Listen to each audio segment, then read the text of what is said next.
I don't know if you feel this way or not. I do. But I think one of the most important things we do is education emphasis. I don't know why that is, but every Sunday night that tickles me, that excites me. And here's why. That's the future. That's the future. I mean, that's generations down the time span, I know, but that's an investment in the future. If this world stands for another 100 years, that future investment will pay off. And I just love education emphasis. I hope you do too. I sat there and just really enjoyed myself watching all of them give their answers. Now, you should know this tonight, what my sermon title is going to be. My sermon title is going to be the 5 Ds of discipleship. I told Caleb I'd say that and everybody'd laugh, and you did perfect. No, that will not be my sermon tonight, but I told him, I said, we'll see if anybody's listening. And you were listening this morning, so I know I appreciate that. An excellent lesson this morning. I want us to think about tonight the book of James. You go ahead and turn there. Because what we're going to do is we're going to take a 5-point approach to the book of James, and we're just going to walk through chapter and chapter together since there's only 5. And we're going to see in each chapter a number of things that just stand off the pages in that chapter, or in those chapters and in that entire book. This lesson tonight comes from something that I believe is very simple that all of us can do. I simply sat down with the book of James, read through the book of James, and there is your entire outline for our study this evening. Here's where we're going to go. 5 different places, chapter 1 down to chapter 5. Number 1, in chapter 1, God gives to you. Matter of fact, what we're going to notice in chapter 1 is God has given His blessings to all of the earth, and we'll see that, but specifically to you as a Christian, God's doing something for you. Here's chapter 2, point number 2. God sets the standard. This is something I think we need to be reminded of. So many times we want to make the rules.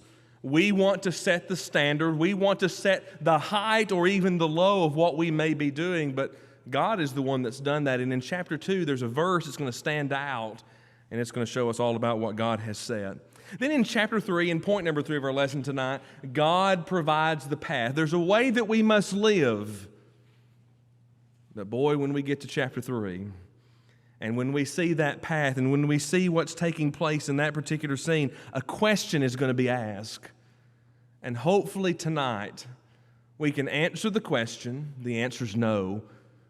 And we can say tonight that we will work our very best not to do that thing there in chapter 3. That's point number 3.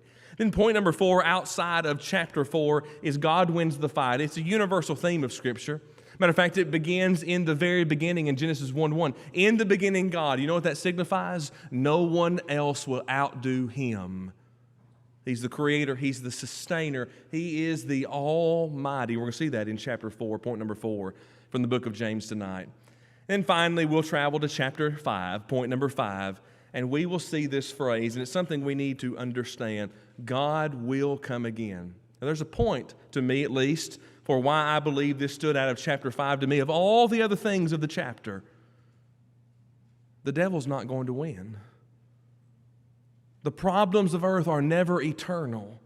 The issues that we face that labor us and bother us, they're not going to be. And there's something that's happening in chapter 5 when he starts talking about this, and there's a word. There's one single word in chapter 5 that you and I need more of, and it's really hard to come by. So start out with me and let's go to James chapter 1 and let's go all the way down to verse 5. The introductory remarks happen in chapter 1. James is the servant. He's the bondservant of God and the Lord Jesus Christ. And he's writing to all these folks. He says he counts it all joy, and we should count it joy when we fall into temptation. And then listen to what he says, verse 5. If any of you lack wisdom, let him ask of God, that giveth to all men liberally and upbraideth not, and it shall be given to him. Here's point number 1 from James chapter 1. God gives to you. I love how James kind of wrote this the backwards way we would have said it. We might have said, God is the one that gives, and if you are missing wisdom, you can ask him. But I love how James did it. If any of you lack wisdom, pause with me there. Just yes or no internally, because I know the answer for all of us is yes to this, but I want you to see if that's true. Do we ever need more wisdom? You see, wisdom and knowledge are different. Do we ever need more wisdom? Do we ever need to know how to apply these things to life? Do we ever need to know how to act more appropriately when we're among our world? I would suggest to you that right now, tonight, when we pillow our head tonight, we should pray for wisdom. And here's why. Our world is changing. And the way we used to do things and the way we need to do things now may be much different. And we need the wisdom to discern the difference between the two. And that's really going to determine whether we're going to be successful in our mission of bringing the gospel to the world in the age we live in now. Our world is different. And James here, he says, if any of you lack wisdom, which I love this, we all lack wisdom. He says, you ask God. Number one, we're looking at this idea of lacking wisdom, our greatest need. God is the one that can give all wisdom. God is the one that can give all knowledge. And James starts right off. He cuts to the heart. He says, what you're missing, God can provide. And thus it gives us the idea that God gives to you. He tells us that we've got to ask of God. This is the idea of the greatest giver. There is nothing in this world, there's nothing in the world to come, and there's nothing in the preparation of the world to come that God saw that we needed and He held back from us. God, in the very beginning, He gave us life. You see, without life, we would not exist. God, in the very beginning, set laws of motion or laws and standards that have not changed to this day. Life continues from Adam and Eve to you and I tonight. Life has continued. I think about that every time a child is born. That's God's law in motion. And God has given us everything we need in this physical world, even in the spiritual world. You and I sometimes need to sit back and see how impressive it is to have His book. It's not our book. So many times we call it my Bible. I understand. I say that too. But whose is it? It is His. He is the giver of all things, and we are the people that can ask of God, and He will give all the things that we need. Thinking long past into eternity, has God not given us what we needed to be in eternity? God's the greatest giver. No one will ever outgive God because He has given all that you and I even understand, know, or will understand and or need. So you see God in this particular thing, but He says something. This is God that giveth to all men liberally. I want to tell you this. He gives to the greatest creation. You think about James chapter 1, verse 5. You go back to Genesis 1, 2, and 3. And of all the things that God created, the sun, moon, stars, all the planets, you think about all the animals, the sea-dwelling creatures, all of the bugs and creeping things. I love how it says that in there in the original. Creepeth upon the earth. All these creeping things that creepeth up, all the things that God created.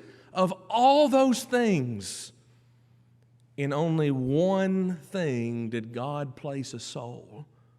And of those things, God gives to all men. Here's point number one tonight. We need to know God gives to you. And that's how James kind of starts out, with this idea of the things we're lacking, the things that God will give, and God's giving that to all men. Now, I want you to see something. He gives that to all men. He does not just give that to the people of the church. That's very important to know. This particular verse brings our minds back to the book of John. John chapter 3, verse 16, a very simple verse. You know, for God so loved what? The world. I am so glad that verse does not say, for God so loved the church. Now, God loves the church. We find that in Ephesians chapter 5. But in John 3:16, for God so loved the world, in James 1:5, God gives to all men. We have been given an opportunity to respond to God. God gives, ladies and gentlemen, to you, and we can see that in what God has given. So let's move over to chapter 3, and let's see that God sets the standards. It's in chapter 2. I won't go to chapter 3 yet. We'll go there in just a minute. I'm getting a little excited up here, I guess. Go with me to James 2, verse 5. It reads this way.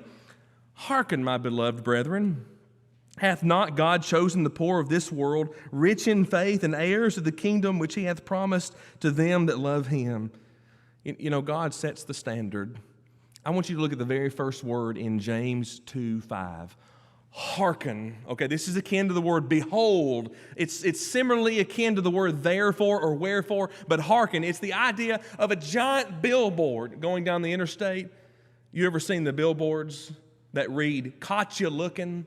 They're trying to sell somebody an advertisement to prove to you and prove to me that that billboard really works. That's the word hearken. Pay attention. Don't miss this. And then he brings it down to a very tender note. My beloved brethren. How do you think James viewed the church? That's who he was writing to. That's the people he was writing to. How do you think he viewed his brethren? My beloved brethren. This word hearken gets their attention. It wakes them up. It tells them what they need to know. And he says this, hath not God chosen the poor of this world to be rich in the faith? God sets the standard because God is the ruler. No matter what we do, no matter what we think, no matter what we read, no matter what we write, no matter what we try, God will still be on his throne. Let me say it a little bit differently. No matter who is serving, no matter how long they serve, no matter where they serve, God will still be on his throne. I oftentimes think about in James chapter 2, verse 5, I think about the book of Daniel and how it talked about those kingdoms that would rise and fall, and the church was always going to be there, present and ready. No one's ever going to dethrone God. Hath not God chosen the poor of this world rich in faith? God's the one that sets the standard. And here's what we need to see about that. The standard of the world, money, power, fame, possessions, they won't last. Now let me ask you a few questions. Is there anything wrong with having money? Is there anything wrong with holding power? Is there anything wrong with fame? Is there anything wrong with any of those things? No. But you and I understand that many people who have the money, many people who have the power, many people who have the fame, the possessions, have a hard time coming to terms with God. Let me ask you a question. Is your money, your bank account, more important than God? Is your home more important than God? Is your position more important than God? Let me tell you this. You want to know how blessed you are? I can tell you this from near experience. Sell your house, and you will learn rather quickly how blessed you have been through the years. But is that more important than God? That's our world standard of what we do and what we would fall. But the God is the ruler. He's the one that chose the poor of this world rich in faith. Which one do you want to be? Which brings me to the principle. Here's the principle of this world. It's the principle that comes from God. He's the one that sets the standard. To them that love him. God has made a promise. God has set a standard, and it's to those that love who? Him. Now we got to define love. You see, our world has a very twisted view of love. Love can be, you leave me alone, I'll leave you alone. But that's not biblical love. Love can mean I'll have it my way and you have it your way. But that's not biblical love. The question becomes, what is this love? This love is selfless. Did you know to follow Christ means you've got to be selfless? Love is permanent. Did you know to follow Christ, you have to stay selfless?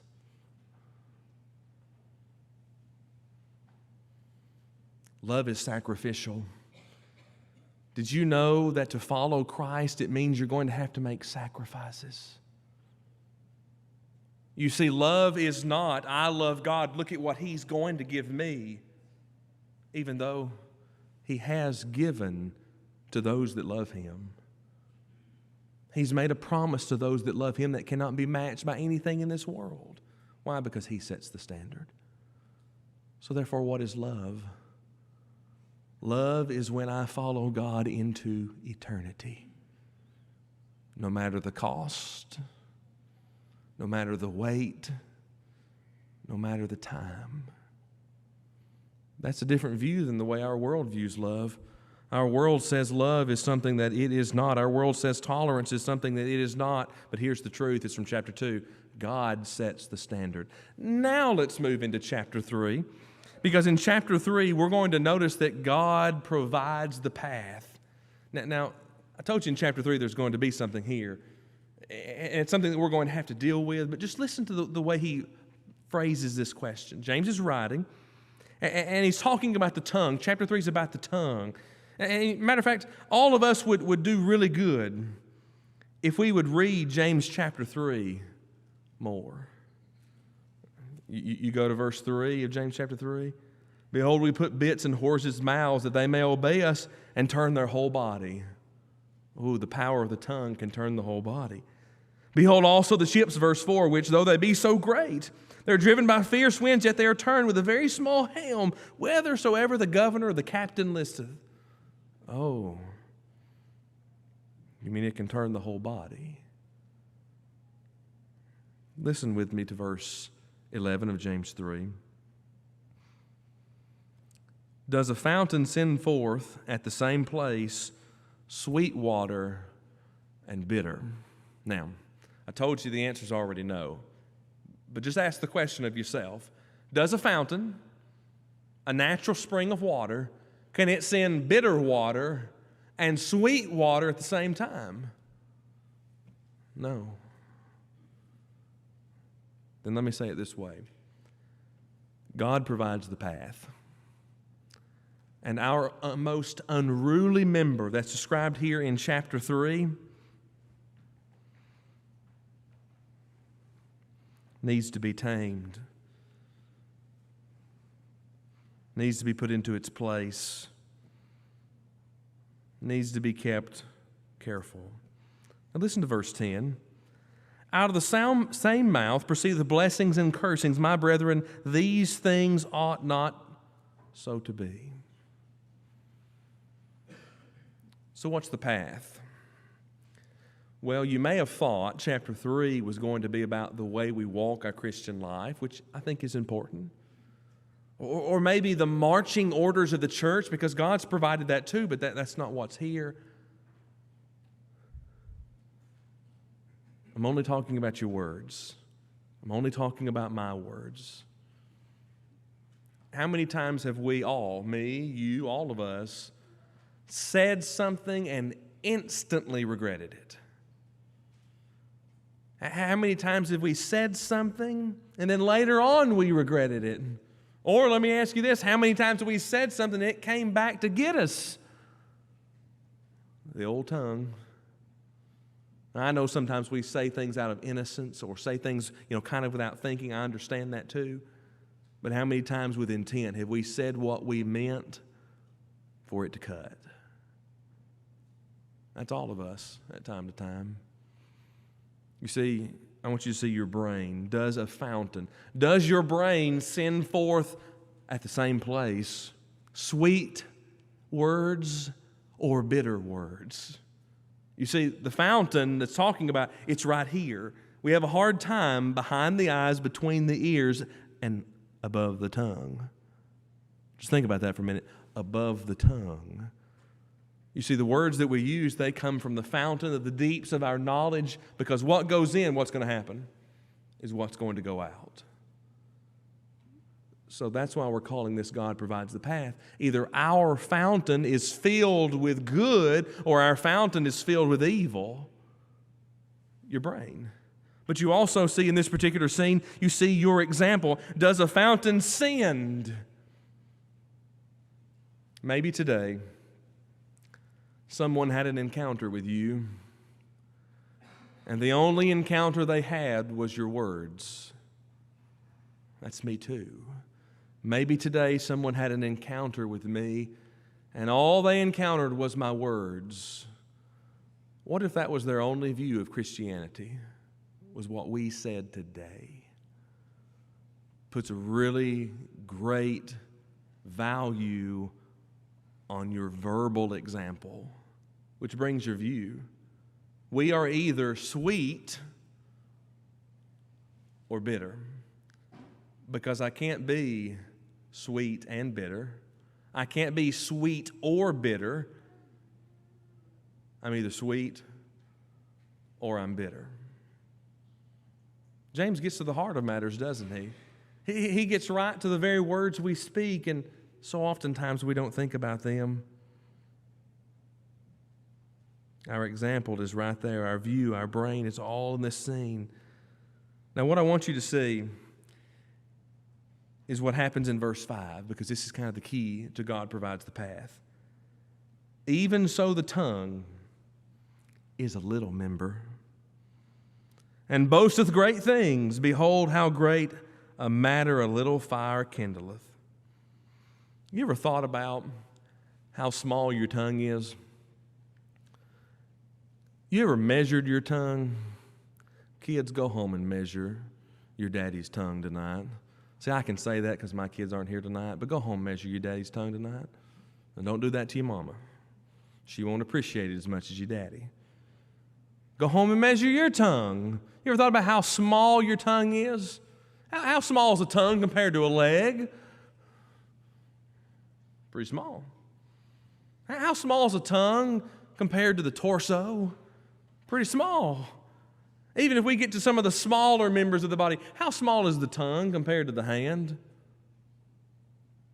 Pretty small. Let me give you a deeper one. How small is the tongue compared to the brain? Well, that's an unusual comparison, but it's pretty small. But yet look at what he says inside of this verse. Behold, how great a matter a little fire kindleth. Do you remember a number of years ago when the fires in Gatlinburg took place? You know how small that fire was that started it? It's just tiny. And yet devastation swept through an area that so many people find beautiful. So is the ways of our words when we use them inappropriately. You see, God sets the path. Here's number 4. God wins the fight. It's in James 4:7. Submit yourselves therefore to God. Resist the devil, and he will flee from you. We need to understand that we need to see the truth, and here it is. It's one word. The truth is summed in one word. Submit. Submit. Submit. Now the who is given. Submit yourself to who? The world. That's not what he wrote. Submit yourself to the president. That's not what he wrote. Submit yourself to the governor. That's not what he wrote. Now listen. Should we be in a good standing with our world? Yes, we should. Should we be in a good standing with our president? Yes, we should. Should we be in a good standing with our governor? Yes, we should. And if we broke it all the way down in the forms of our lives, the answer is yes, we should. You could even put your employer there. Yes, you should be in good standings with your employer. By the way, what do our words say about our government and our employers? Well, that's an interesting thought I'll leave you with. But here we are. We're submitting ourselves, therefore, to God. Here's why. God wins the fight. Listen to what he says. Resist the devil. That is your work, to resist. The truth is to submit. The work is to resist. Now listen to this. The power is given. You and I have more power than we ever thought possible. Resist the devil, and this next phrase, this is important, and he will flee from you. Listen to the personal nature of James 4:7. And he will flee from you. Read it this way. He will flee from me. Did you know you had that much power? You can make the devil turn around and walk away. But you can also make him stay a while. But listen to this. God wins the fight. Now I want to go back to the word submit. I want to go back to the word submit. And I want to look at the second word of James 4:7. Submit yourself. I don't know about this, but isn't it easier to go somewhere and say, they really should have done it this way? It is, isn't it? It's really easy to look at someone else's life and say, if they'd have done this, it would have been different. It is, isn't it? Notice he doesn't say, submit themselves. It's personal. It's personal. What you and I need to do is we need to recognize something. Number one, we should all know that we are commanded, we are instructed, we are given by example that when we make it to heaven, we should be taking someone with us. We should know that. But we should also know that on the day of judgment, when each of us stand there on that day, we need to know that I'm going to stand with my deeds and my deeds alone, with my words and my words alone, and listen to this, submitting or rebellion toward God. Submit yourselves. That's why the ending of the verse is so sweet. And he will flee from who? Not everybody else. You. We are in a constant battle, whether we like it or not, with temptation. Did you know there's temptation in this place tonight? There is. There's temptation when we got here. There's temptation in this moment right now. And when that closing prayer is prayed, there'll be temptation right after that. Submit or resist, submit or resist, submit or resist. That's the choice. But remember this. It's from James chapter 4. God wins the fight. Here's the final from James chapter 5. Go with me to James chapter 5 and notice with me verse 8. Now there's a word here I want you to see. And I'll read the verse and you just see if you can pick the word. Here's what you need to know. God will come again. Verse 8. Be ye also patient. Establish your hearts, for the coming of the Lord draweth nigh. What's the word? It's a word we need more of. We're afraid to pray for it because we're going to go through a trial. It's patience. Now, I'll be the first one to answer it. This is my guess. Does Jonathan need more patience? What about you? Isn't it so easy to be impatient? You ever had to wait an extra 2 minutes in the drive-thru? We're about to get Walmart pickup. First time it's late, are you going to be irritated? You ever try to pay a bill that they never mailed to your house? We know what it's like to lose our cool, our patience. You ever shown up somewhere and they weren't ready? We know what it's like. This word patient here is not talking about the simplistic things of life. Drive-thrus, bill pay, convenience stores, supermarkets. That we should have long under control. The context of this word is much different. Now, to see the context of this word, I want you to go with me to the end of the verse real quick. For the coming of the Lord is nigh. And therefore, I get the context of this verse right here. I get the context of the verse when I look up in the previous part of the chapter. And I see that verse 2, the people he was writing to, we're dealing with the things you and I deal with. Listen to verse 2 of James 5. Your riches are corrupted. But we need to hear that. And your garments are moth-eaten. Proverbially, it's about time we take off the suit jacket.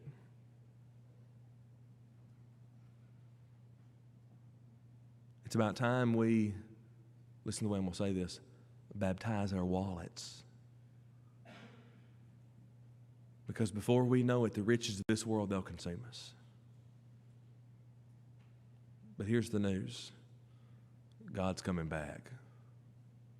God's coming back. And thus we get the definition of this word patience.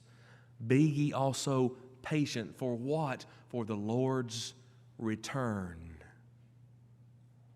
Because there are so many things in this world that get in the way. And that's why he says, number 2, Establish your hearts. Number one, he tells us, be ye also patient. Patience is strength under pressure. And guess what, Christians? For the rest of our lives, however long or however short they may be, we will be under pressure because that's what the devil wants. Remember what James wrote about the devil? Resist the devil and he will flee from you. Strength under pressure, that's patience. He says, establish your heart. This is life under rule. Do you remember being a teenager and you tried to test the boundaries of rules? Now, no one likes to admit that, but most likely we all tried to test a rule or two. Maybe it was curfew, be home at 10 p.m., 10:05 we show up. Not because we were late, but because we wanted to see what was going to happen. Maybe it was something else that we were doing, and we wanted to push those boundaries. You know, that principle is at play in our world still. It still is in play.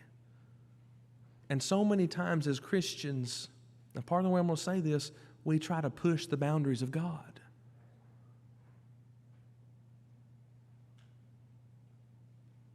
But He's going to come again. Be ye patient. Be reserved. Be calm under the pressures of this world. Stop pressing against the Lord. You know, sometimes we create unnecessary pressure. He said, establish your hearts. This is the idea of life under rule. I encourage you from time to time to take the Bible